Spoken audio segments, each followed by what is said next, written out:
To be completely blunt again, euthanasia is not always done by lethal injection. These animals are gassed, which is, in my opinion, and in most people who care about the welfare of animals in a shelter environment, it's a truly hideous way to take an animal's life.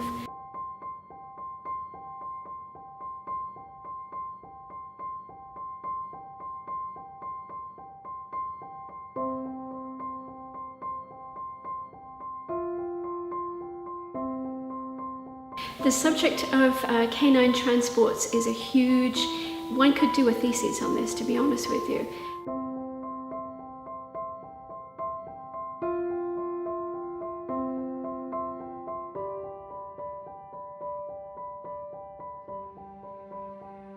We're literally saving lives. Each life that comes up here is a life saved.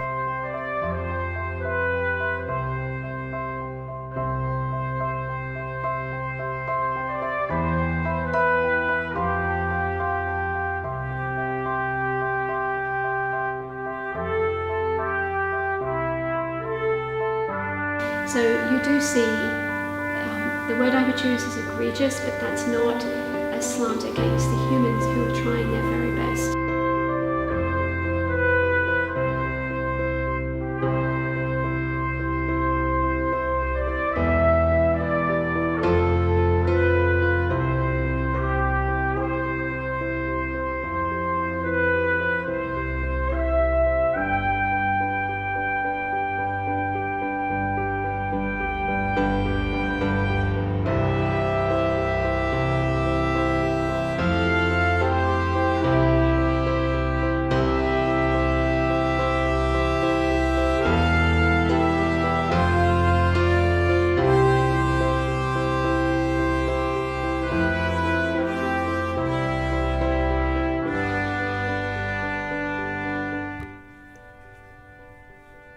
This is Piper.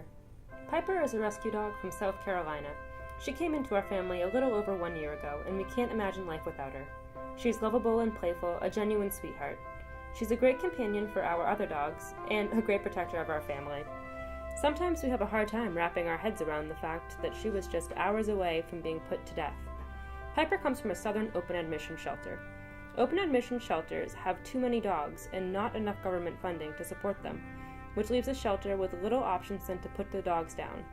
Thankfully, there are dedicated teams of individuals which rescue the dogs from southern shelters and transport them up to New England to be adopted, just like Piper was. Southern shelters are probably in the worst situation. The way I look at things is the shelters down south are probably 20 years behind the times in what is compassionate care of shelter animals. They probably have good intention.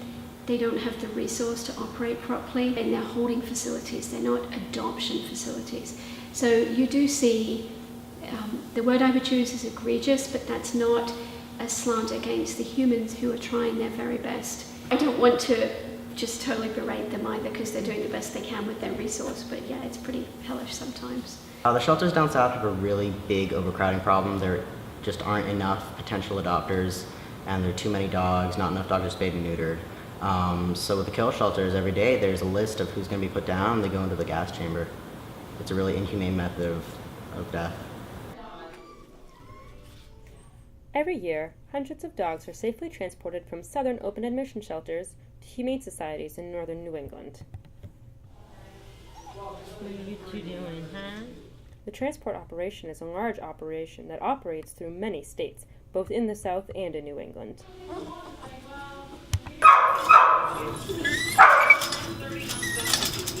In New Hampshire, there are over 8,000 registered non-profit charities, which is a very large number, of which we're one. In New Hampshire, there are 12 bricks and mortar animal shelters, of which we are one, and countless rescue groups, some of which fly under the radar, some that are known. And we're all in that same pool of trying to give quality care for animals and place them in forever homes. There are 3 shelters in New Hampshire that are involved in transports in a major way, of which we're one of them. So the process for dog transports is actually quite exciting. We know that we can help X number of animals. We know that we could place X number of animals, and by that, again, I'm speaking specifically of dogs and puppies. So we know that we have space. We have a number of shelters that we work with. They are sending shelters. we have a protocol in place for the requirement of these animals to come to New Hampshire. We do need to be able to place the animals that we've agreed to take. So the sending shelter will make sure that the animals have basic medical care. They're usually spayed or neutered before they get here, although that's not the make or break. They are current on their vaccines, including heartworm tested, and the anti-parasitics, so they're not bringing, unnecessary parasites to New Hampshire, which could be a problem for us. They're free of communicable disease. There's a health certificate that has to be in place a minimum of 10 days before they drive, fly, however they get here, and that is non-negotiable. They will either come here by airplane, which is quite exciting, or they come here by, we call it the bus, transport vehicles and such. We know when they're coming, the date always changes. So when they get here, our staff are happily picking them up. We have paperwork so we know who's who. They're microchipped, so that's another form of identification. They immediately go into quarantine. They are then evaluated behaviorally. The minimum quarantine is 48 hours. Our vet will look at them all. So even though they've been checked in the last 10 days, we're checking them again. We rerun the fecals to make sure that we are in fact not having any coccidia, hookworms, roundworms, or whatever. We'll put them up on Facebook with their little faces. So we've evaluated the dog, we've then promoted them through Facebook website. They may or may not be pet of the week to give them an extra push, and literally the crowds descend upon the Humane Society. We let the sending shelter know that they've been adopted, which is a real feel-good connection. Those people know they truly helped save a life, and we were able to find a home for them. Well, after the 3-day or something drive in the van, we get up here, we let them go outside if the weather's nice, and we get them all weighed. We get them their anti-parasite medication, we get their flea and tick medication. If they're disgusting, they get baths, they get nail trims, and then we let them get settled in for a little while, and then the next day they go to the vet, so they get all checked out, and then our behaviorist evaluates them and sees if they would be good in a home with other dogs, with cats, or with kids. Dogs that we get from the south are usually in foster homes. Most of them are litters of puppies that have been raised in foster homes, which is amazing. The rest of them are just really good pets. We have the luxury of being able to pick and choose the best dogs from the south. And because there's so many dogs down there, we get only the best ones come up here, and they're the most adoptable. So the dogs that we get from the transports are usually in much better shape, both behaviorally and health-wise. The subject of canine transports is a huge, one could do a thesis on this, to be honest with you. New Hampshire is not a large state. How many people live in New Hampshire? Off the top of my head, it's 1.2 million, maybe 1.3 million people. We're a smallly populated state. We're very rural. By and large, we don't have that much of a problem with dog overpopulation. But we have people who really love dogs and want to own them. Whenever I tell people about the transports, they're very surprised because they think there's so many dogs still here, available all the time, and that's just not true because we've got a really good handle on our overpopulation issue that we used to have. So they're just surprised that we have to, supply the shelter with puppies and dogs from the south. So we have a group of people that really want dogs, and in New Hampshire, we don't have that many available dogs. So then one looks south of the Mason-Dixon line, where there are serious problems with overpopulation. It's that we can't control the universe theory. So why should we not partner with shelters in the south, Georgia, Alabama, Texas, Virginia, Florida, wherever that may be? Those animals, simply by an accident of birth, have been born in states where they have no spay-neuter initiatives. New Hampshire was the first state in the union to have a state-run spay-neuter program.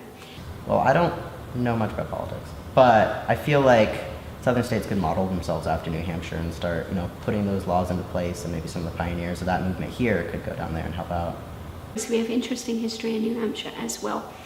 So these states have no state initiatives. We're dealing with poverty. We're dealing with public opinion about whether or not you should spay or neuter your pet.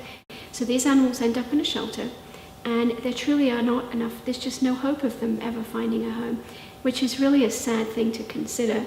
The litter of puppies, perhaps by the end of that day, will no longer be taking a breath. It's very sad. So why shouldn't animals come to New Hampshire, to the Granite State, and sometimes further up to Maine, where people really want dogs, and for the most part they take wonderful care. But the other issue is, are we enabling these states?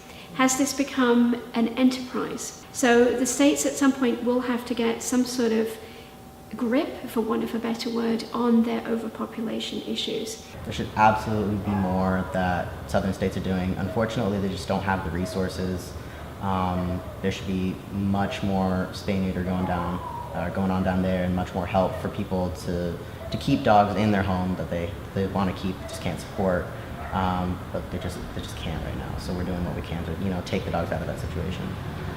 Should there be initiatives for the lowest socioeconomic levels to access low cost or no cost spay neuter? Mm-hmm. In a perfect world, if you're living a very economically stressed life, shall we say, should you have 4 dogs on your property that none of them have been spayed or neutered? Well, in a perfect world, the answer is no, but the simple fact remains that folks do have dogs. And the one lesson I've learned over time is one cannot judge people by their financial resource. Excuse me. Sometimes, being a responsible pet owner and being able to love an animal and take care of it, the financial part is only one aspect of that. So far be it for us to judge folks in the South as to how they're taking care of their animals. The fact remains, so many end up in a shelter and they need somewhere to go. So why shouldn't they have life in New Hampshire?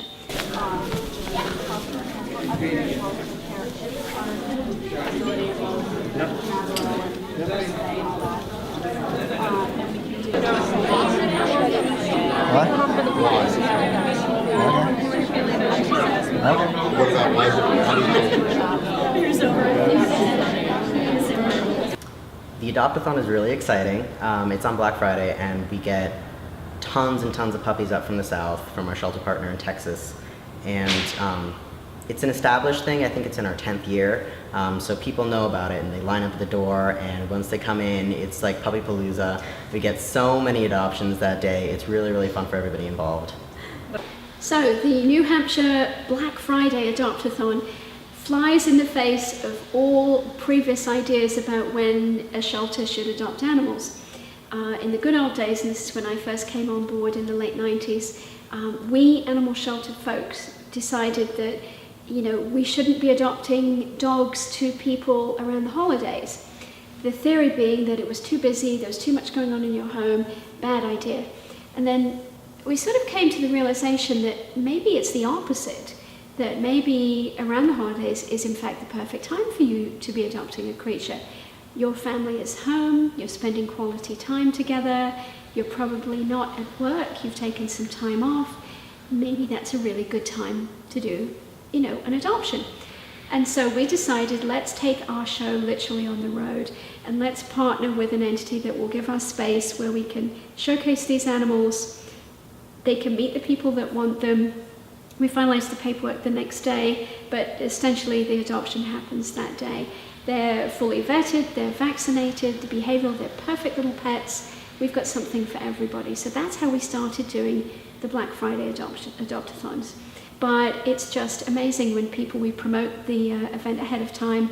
We spend a lot of time planning. We have volunteers who are trained to help with the adoptions and working with the public. It's just a thrilling day. They wait for that day to arrive. They come with their, yes, I'm allowed to have an animal even though I lease or rent.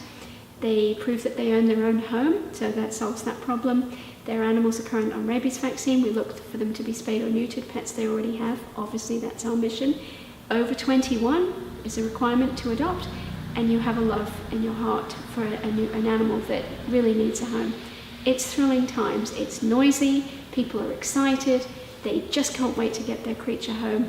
And the fallout from that is that literally the next day, the shelter, at least for one day, is relatively quiet, because honestly, almost every dog we have available would have been adopted the day before. It's phenomenal.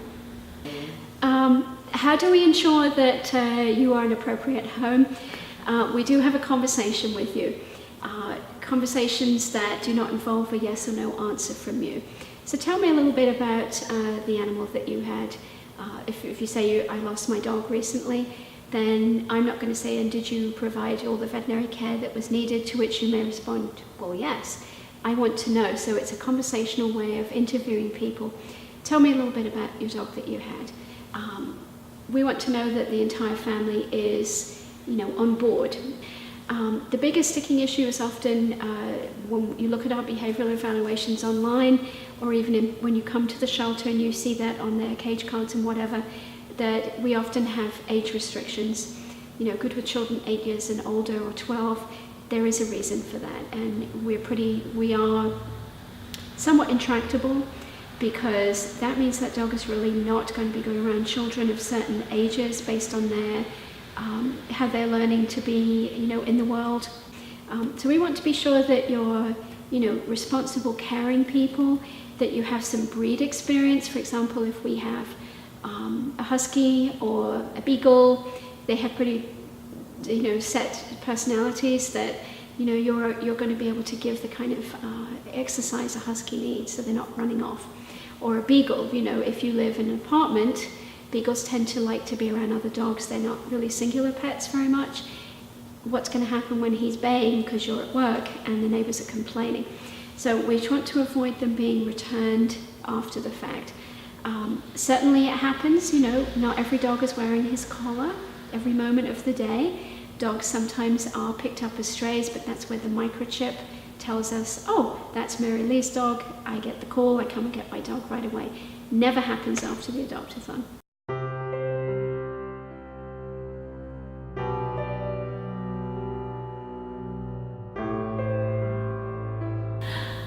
The takeaway I would like to share with anybody who has love in their heart, wants to give a second chance and a home to a dog in need, you can't go wrong with working with your local shelter with a possible transport dog. And again, we're going to tell you everything we know about the animal. So we know if that dog has come from out of state. You truly, truly saved a life. Obviously, we are not a high euthanasia shelter, as I mentioned earlier, but those shelters are, not because they want to take the lives of thousands of animals every month. They have no choice, because there's simply overpopulation issues that have not been addressed yet. So certainly in the foreseeable future, and I'm talking probably the next 5 to 10 years, why shouldn't they come to New Hampshire? You truly have saved that animal from not being on the planet again. And folks will often tell us, this dog is the best dog I've ever had. They acted like they immediately were in our home and had always been in our home. They can't believe this poor animal was ever discarded by somebody. It is truly a wonderful thing to give a second chance to an animal that really needs it. Save a life. It's that simple. I think the most important thing is that every puppy that you can adopt out from here that was a Southern transport dog would have been killed in a shelter down south. And it's something that's really hard for people to take, but it's something they have to understand, that problem is so real down there, and you're helping in a very, very real way when you adopt a Southern dog from a Northern shelter. You can't jump down. It's a little too far. I'm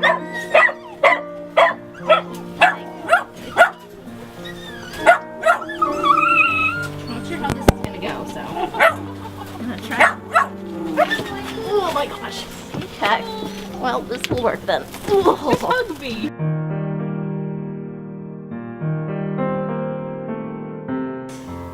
So to finish, I'd like to talk a little bit about what we call sustainability, which is a lovely big word. But sustainability means that you support your local shelter, the New Hampshire Humane Society, so that we can continue to do good works for animals every day. Certainly sending a monetary gift, which it's sort of not always people's first reason to help. There's a tax deduction, but we are a registered 5013C charity. But more importantly, your gift to us is a vote of support and stewardship, and it's a vote of confidence in what our mission is, which is to find forever homes for animals. We speak for those that cannot speak for themselves. We stand up for animals in cases of neglect and cruelty, working with local law enforcement. We're here to educate future generations of pet owners that there are core mission values, if you will. And so your gift to help sustain us will allow us to continue to do that way into the future.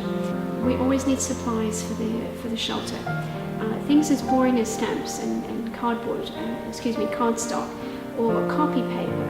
It seems a little mundane, but we spend a lot of money on things like that. De-icer, light bulbs, there are many things, or you want to give something for the animals, then again, your time is another gift that you can give. Join our volunteer program, and your time here is going to help rehabilitate the animals socially and emotionally so that they're ready for their new home. So again, my first plea is to support your local animal shelter with a small gift of whatever you can afford. If not, the next most precious resource you have is your time, and join a committee, help us with an auction, help us with an event. There's so many things people can do in that regard, but we are pledged to be here forever.